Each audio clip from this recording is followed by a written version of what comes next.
Hey everybody, I'm Steve Beckmen, winemaker for Beckmen Vineyards, and I'm here to talk about Purisima Mountain Vineyard Grenache Rosé.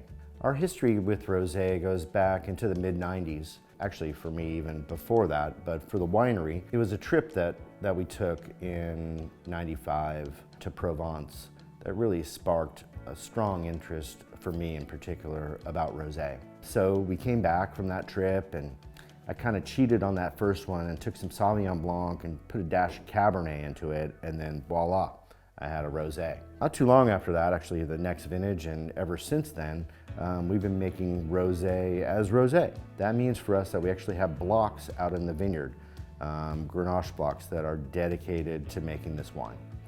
And that's important because to make rosé wine is quite different than to make red Grenache or Grenache that goes into Cuvée Lebec, for example. You're looking for different flavor profiles, you're looking for different alcohol levels, you're looking for different structures and acidities in this wine versus that wine. So typically the wine and grapes are harvested, a couple weeks, 2 weeks, 3 weeks, maybe even 4 weeks, some vintages prior to the Grenache that we harvest for red wine. And our rosé program has always been about making rosé from that specific block. The way the grapes are farmed, the decisions that go into it are all about making a rosé wine.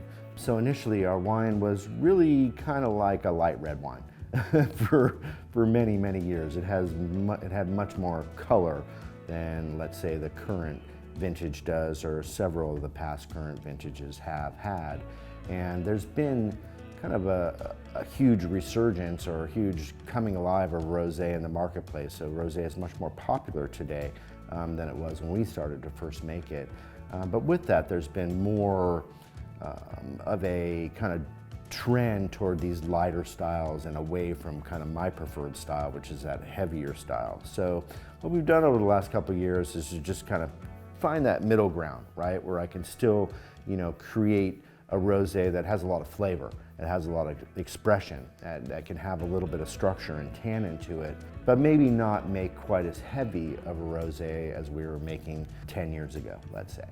What we do with the rosé grapes now is we harvest them at, pretty moderate alcohol levels, bring them in and we'll crush them up and destem them, and we'll stick them into a tank or a box, and we'll allow the grapes to soak. They soak for only 24 hours now. We used to soak them for 2 days or 3 days, depending on the lot, but now our cap is 24 hours. From there, they'll go into the press, where they're pressed for juice, and from that part, really they're treated a lot like our Sauvignon Blanc or even our Chardonnay or Viognier. They're treated, what I'm basically trying to say, is like a white wine.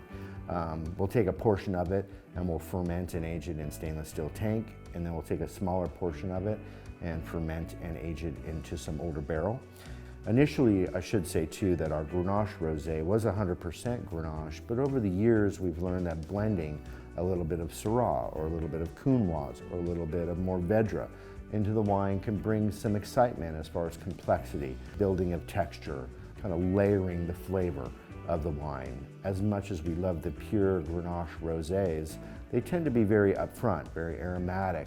And what these other varieties do is they add more to, let's say, the back half of the wine, from the mid-palate through the finish. Rosé wines are really cool. They have such a broad reach on what you can do with them, as far as what you can pair with them or not pair with them at all, or where you can drink them, or the time of year that you can drink them. In a lot of places, rosés are really just a warm weather drink. So those places typically where they get really, really cold in the winter, they don't drink a lot of rosé at that time of the year.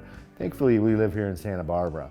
And even if I lived in New York or whatever, I would drink rosé any time of the year. There's tremendous versatility with what you can do with rosés in general, and specifically with Beckmen Rosé. Springtime is when we release our rosé every year, so it's a perfect time for you to come up and visit and try some.